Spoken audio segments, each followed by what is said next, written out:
ज़्यादातर लड़कियों में ये पीसीओडी या पीसीओएस ही होता है। तो क्या बेबी कंसीव करने में भी कोई समस्या आती है? बिल्कुल, बांझपन बहुत मिलता है उन्हें।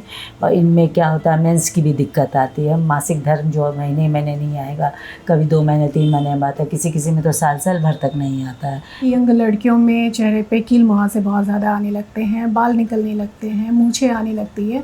उसके बाद मोटापा बढ़ जाता है 80% लोग में। नमस्कार, जन मीडिया के इस खास हेल्थ शो हेलो डॉक्टर में आप सभी का बहुत बहुत स्वागत है। मैं हूं प्रीति।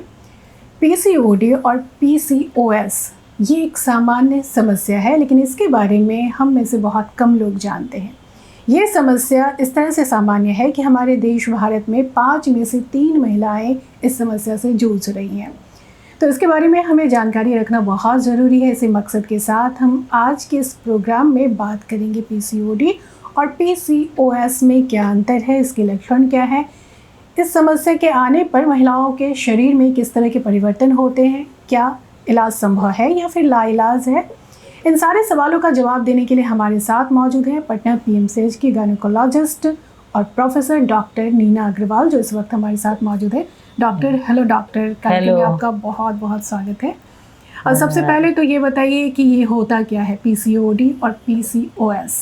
देखिए, पीसीओडी और पीसीओएस सबसे पहले जब हम लोग किए थे इसको, तो ये पीसीओडी के नाम से जाना जाता था।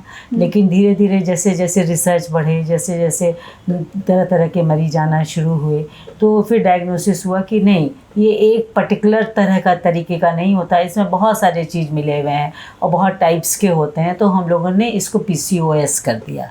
जनरल पब्लिक के लिए अभी भी हम लोग पीसीओडी ही बोलते हैं, लेकिन पीसीओएस एक्चुअली डॉक्टर्स के लिए टर्म है। जनरल पब्लिक को जानने की बहुत ज़्यादा इसमें ज़रूरत नहीं है, क्योंकि कुछ भी हो, इन लोग को डॉक्टर के पास जाना है, डायग्नोसिस वही करेंगे। और लेकिन ये देखा जाता है कि यंग लड़कियों में चेहरे पे कील मुहासे बहुत ज़्यादा आने लगते हैं, बाल निकलने लगते हैं, मूंछें आने लगती है। तो उन्हें लगता है कि वो क्या हो रहा है, हमारे शरीर के अंदर हार्मोन्स की किस तरह के परिवर्तन हो रहे हैं। तो क्या इसे पीसीओडी का लक्षण कहा जा सकता है? हाँ, बिल्कुल आप कह सकते हैं इसको, लेकिन हम लोग को डायग्नोसिस ज़रूरी है। ज़्यादातर लड़कियों में ये पीसीओडी या पीसीओएस ही होता है। लेकिन कभी कभी दूसरे हार्मोन्स भी होते हैं, ट्यूमर्स भी होते हैं, उनके कारण भी ये सब हो सकता है। तो हम लोग ये तो डायग्नोसिस डॉक्टर करेंगी, लेकिन इसमें ज़्यादातर क्या होता है ना कि एंड्रोजन नामक हार्मोन जो है वो एक्सेस में मैंने ज़्यादा हो जाते हैं, तो बैलेंस कम हो जाता है बॉडी में। और बैलेंस गड़बड़ाने के कारण क्या होता है कि सारे सिम्टम्स आने लगते हैं। इंसुलिन का भी एक्सेस हो जाता है, उसके बाद मोटापा बढ़ जाता है 80% लोग में। बाल जो है, जहाँ अनचाहे जगह में बाल आने लगते हैं, छाती पर, फेस पर, ये सब पर बहुत सारे बाल आ जाते हैं, मुहासे हो जाते हैं। फिर धीरे धीरे जैसे जैसे उम्र बढ़ती है तो चीनी की बीमारी भी हो सकती है उन्हें। और ये समस्या एक खास उम्र की महिलाओं में ही होती है या फिर उसमें? नहीं, देखिए, ये जो भी रिप्रोडक्टिव ईयर हम लोग बोलते हैं, जिस समय से मेंस शुरू होता है उस समय से लेके जब तक कि मेंस नहीं जाता है, तब तक ये के बीच में कभी भी ये लेट, कभी कभी लेट होता है, कभी कभी बहुत अर्ली होता है, ये सब हो सकता है। खासकर यंग लड़कियों की हम बात करें तो जब वो पीसीओडी की शिकार हो चुकी हैं, ऐसे में जब उनकी शादी होती है, तो क्या बेबी कंसीव करने में भी कोई समस्या आती है? बिल्कुल, बांझपन बहुत मिलता है उन्हें। तो क्या होता है कि इसमें हार्मोन का ये दिक्कत हो जाता है। इससे जो अंडाशय है, अंडाशय में अंडा प्रॉपर तरीके से नहीं बन पाता है, वो छोटा छोटा होके ही गलने लगता है। इसीलिए जब भी आप अल्ट्रासाउंड हम लोग करते हैं तो उसमें बहुत सारे छोटे छोटे अंडे मिलते हैं जो पूरी तरह से विकसित नहीं हो पाते हैं। जब विकसित नहीं होंगे तो फिर अंडे रप्चर नहीं करेंगे और नेचुरली बांझपन आएगा। और इनमें क्या होता है, मेंस की भी दिक्कत आती है। मासिक धर्म जो महीने महीने नहीं आएगा, कभी 2 महीने 3 महीने में आता है, किसी किसी में तो साल साल भर तक नहीं आता है, या आएगा भी तो कम आएगा। कभी कभी क्या होता है कि बहुत दिन पर आता है तो थोड़ा गिरता है। फिर जैसे जैसे उम्र बढ़ती है तो गर्भाशय का कैंसर भी बहुत कॉमन होता है इन लोगों में। ये सब है, लिपिड मेटाबॉलिज्म का गड़बड़ी हो जाता है, मेटाबॉलिक डिसऑर्डर एक तरह से समझ लीजिए। डायबिटीज़ हो जाएगा, हार्ट अटैक हो सकता है, कुछ भी हो सकता है, क्योंकि मोटापा बहुत ज़्यादा बढ़ जाता है इन लोगों में। जी, यानी इस समस्या को गंभीरता से लेने की ज़रूरत है। तो डॉक्टर, इसके होने के कारण क्या है?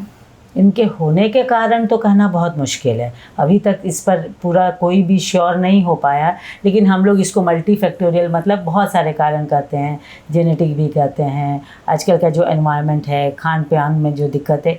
क्योंकि हमें याद है कि जब शुरू में हम लोगों ने प्रैक्टिस स्टार्ट किया था तो हमें साल में 1 पेशेंट मिलती थी, 2 साल में 1 पेशेंट मिलती थी, आज के दिन में डेली 1 पेशेंट मिलते हैं। ये अंतर आ गया है। तो हमें लगता है कहीं ना कहीं हमारे यहाँ कुछ सिस्टम गड़बड़ा रहा है, लोग के खान पान में दिक्कत है, लोग बाहर का खाना ज़्यादा खाते हैं, रात में टाइम पर सोते नहीं हैं। तो मेलाटोनिन भी देख रहे हैं कि आजकल रिसर्च में आ रहा है कि मेलाटोनिन का भी डिस्ट्रप्शन होता है, जो मेलाटोनिन हार्मोन्स होता है, इसीलिए सोने के लिए आजकल मेलाटोनिन भी लोग यूज़ करने लगे हैं इसमें। तो जरूर कहीं ना कहीं बहुत सारे फैक्टर्स हैं जो मिल के ये सिंड्रोम बना है। यानी बदलते जीवन शैली और ख़राब जीवन शैली की आप बात कर रही हैं, क्योंकि कुछ समय पहले तक महिलाएं फिजिकल वर्क भी बहुत ज़्यादा करती थी। आजकल फिजिकल वर्क नहीं करते हैं। लड़कियां क्या हैं, दिन भर टीवी और मोबाइल पर रहती हैं, तो सीडेंट्री हो जाता है, बैठ के रहती हैं। अब लड़कियों को बोलो घर में तो माँ ही काम करती रहती हैं, लड़कियाँ अपना टीवी और मोबाइल पर ही रहते हैं, कंप्यूटर पर। वर्किंग गर्ल्स भी जो हैं वो लैपटॉप कंप्यूटर पर ही ज़्यादातर रहती हैं। तो ये भी एक वजह में शामिल किया जा सकता है। और मैम इससे बचाव कैसे कर सकते हैं? बचाव कैसे कर सकते हैं? बचाव तो देखिए, अगर किसी को जेनेटिक नहीं है तो बचाव तो सबसे पहले है कि आप अपने खान पान का शैली बदलिए, टाइम पर सोइए, थोड़ा अर्ली उठिए, व्यायाम करिए, ये सब है बचाव जिससे बचा जा सकता है। हमेशा बताना है बच्चों को कि आपको टाइम पर सोना है, वज़न बेवजह नहीं बढ़े, आप अच्छे खाना खाइए, फल सब्जी ये सब ज़्यादा खाइए, बाहर के फूड मत खाइए ज़्यादा।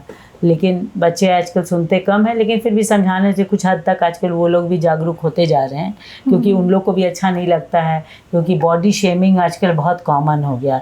उन लोग को भी ख़राब लगता है कहीं जाने आने में कि हम ख़राब लग रहे हैं, अनचाहे बाल आ रहे हैं जगह जगह मेरे बदन में। तो ये चीज़ है कि जिससे बचा जा सकता है कुछ हद तक। अगर इनको जेनेटिक है तो बचना तो नहीं है, लेकिन मेंटेन ज़रूर कर सकते हैं इन चीज़ों से। और इलाज संभव है या फिर लाइलाज है? नहीं, लाइलाज भी नहीं बोलेंगे, इलाज संभव भी नहीं। कोई 100% इलाज इसका कर नहीं सकता, इसको मेंटेन किया जाता है। जैसे चीनी किसी को हो जाता है तो उसके बाद आप मेंटेन करिए, चीनी शुगर को आप लो रखिए, लेकिन आप इसको डायबिटीज़ एक बार होने के बाद तो डायबिटीज़ आप ख़त्म नहीं कर सकते हैं, लेकिन ये है कि आप मेंटेन उसको कर सकते हैं। वही चीज़ इसमें कि होने के बाद आप मेंटेन करिए, आप उसका जितना जीवन शैली को बदलिए, खान पान बदलिए, और बीच बीच में डॉक्टर से मिलके अपना दवा ज़रूरत पड़े तो दवा लेते रहिए। और डॉक्टर साहब, पीसीओडी और पीसीओएस के बारे में आपने महत्वपूर्ण जानकारी दी और अपना कीमती समय हमें दिया, इसके लिए आपका बहुत बहुत धन्यवाद। Thank you.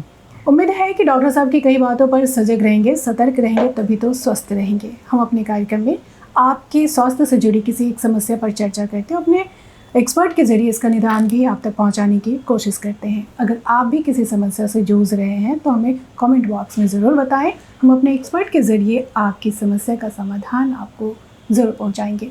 फिलहाल इस कड़ी में इतना ही। अगले अंक में हम फिर मिलेंगे नए विषय और नए विशेषज्ञ के साथ। तब तक के लिए मुझे दीजिए इजाज़त। नमस्कार।